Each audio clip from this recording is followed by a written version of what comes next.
खबरों की खबर के इस कार्यक्रम में आपका बहुत बहुत स्वागत है। हर बार की तरह इस बार भी एक दिलचस्प विषय के साथ हम पेश करने वाले हैं एक ऐसे रहस्य को जो आपने कभी नहीं सुने होंगे। विश्व में बहुत से त्योहार मनाए जाते हैं और इन सभी त्योहारों में से भारत में एक प्रसिद्ध त्योहार महाशिवरात्रि भी है। आज हम महाशिवरात्रि पर चर्चा करेंगे और इसके अनसुलझे पहलुओं को सुलझाएंगे। महादेव, देवों के देव कहे जाने वाले भोलेनाथ तीन लोक के भगवान हैं। शिव भक्तों का मानना है कि भगवान शिव अजर अमर है, अविनाशी है और इनके माता पिता नहीं है। ये स्वयं ही सृष्टि को चला रहे हैं। त्रिनेत्रधारी भगवान शंभु की पूजा करने से सब पाप नष्ट हो जाते हैं और मृत्यु के उपरांत स्वर्ग प्राप्ति होती है। शिवरात्रि पर शिव जी के लिए व्रत रखने से मोक्ष मिलता है और भगवान प्रसन्न हो जाते हैं। आदि आदि हमारी टीम ने संसार में प्रचलित मान्यताओं की न मानते हुए ग्रंथों से भगवान शिव जी के बारे में जानना शुरू किया कि कौन है भगवान शिव और तीन लोकों के संचालक में इनकी आखिर क्या भूमिका है, इनकी उत्पत्ति कैसे हुई और भगवान शिव से पहले इस सृष्टि में आखिर कौन था। यदि भगवान शिव अमर है तो उन्हें सबसे लंबी आयु वाला क्यों कहा जाता है। क्या भगवान शिव की पूजा करना सही है? भगवान शिव की पूजा की सही विधि आखिर क्या है और भगवान शिव किसकी भक्ति करते हैं, उनसे ऊपर और कितने भगवान हैं और सुप्रीम गॉड आखिर कौन है। अब समय न गवाते हुए हम आगे बढ़ते हैं भगवान शिव जी से जुड़े प्रमाणों और तथ्यों की तरफ। शिवलिंग पूजा क्या है और शिवलिंग का क्या रहस्य है। शिव महापुराण भाग 1 विद्वेश्वर संहिता अध्याय 5 पृष्ठ 11 पर नंदिकेश्वर यानी कि शिव जी के वाहन ने बताया है कि शिवलिंग की पूजा कैसे प्रारंभ हुई।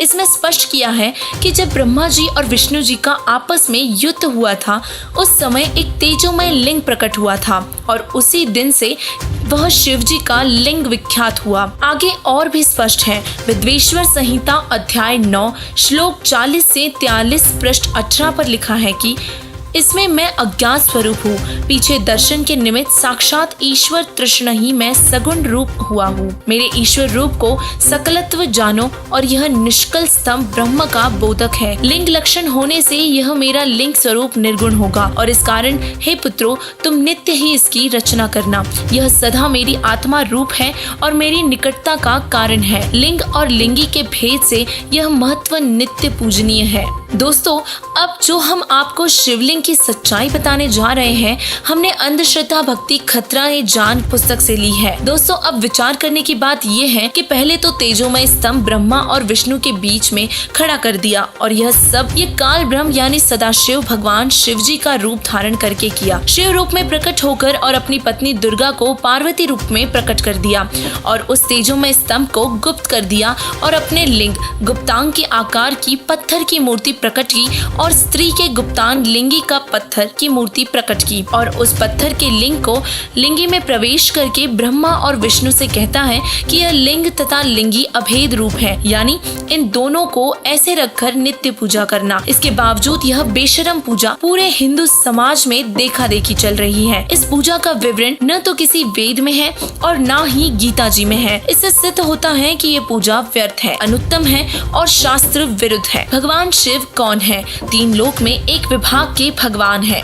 तमोगुण युक्त भगवान शंकर संहार क्रिया करते हैं। अपना अधिकतर समय समाधि में रहते हुए भोलेनाथ अपने श्वासों को नियंत्रित करते हैं। पूर्ण परमात्मा नहीं है, यह अजर अमर अविनाशी भी नहीं है, इनका भी जन्म और मृत्यु होता है। सबसे लंबी आयु वाले भगवान शिव की दीर्घ आयु का राज उनका समाधि लगाना है, जिससे वो अपने श्वासों को नियंत्रित करके सबसे अधिक आयु वाले हैं। अब ये सब सुनकर आपको आश्चर्य जरूर लगा होगा, तो आइए अब आपको प्रमाण बताते हैं। यह आप सभी जानते हैं कि भगवान शिव अति शक्तिशाली है। शिव पुराण में एक प्रकरण आता है कि एक बार भस्मागिरी नाम का एक साधु एक पैर पर खड़ा होकर भगवान शिव के लिए तप किया करता था।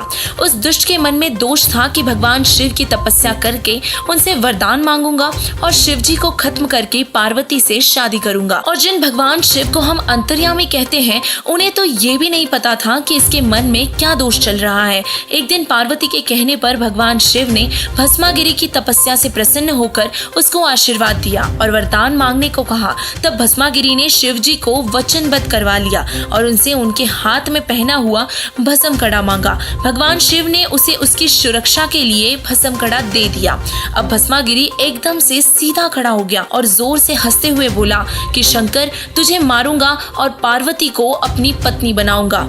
जब शिवजी ने देखा कि भस्मागिरी भस्म कड़े से मारने वाला है तो शिवजी तुरंत भाग खड़े हुए। यदि अमर थे तो वही रुक जाते और भस्मागिरी का सामना करते। यदि अंतर्यामी थे तो उस दुष्ट भस्मागिरी, जो बाद में भस्मासुर कहलाया, उसके मन का दोष जान लेते।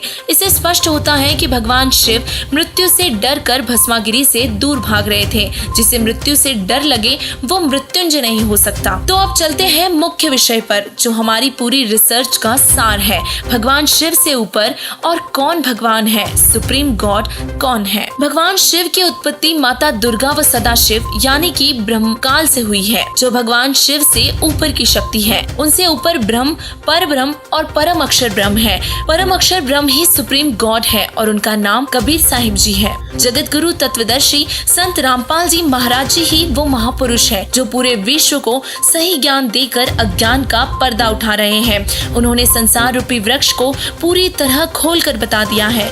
हम आपसे भी निवेदन करते हैं कि उस महान संत के परिश्रम को व्यर्थ न जाने दे और उनके द्वारा दिखाए सद्ग्रंथों को देखें और अद्भुत ज्ञान की प्राप्ति करें और उनसे नाम दीक्षा लेकर अपना कल्याण करवाएं। धन्यवाद।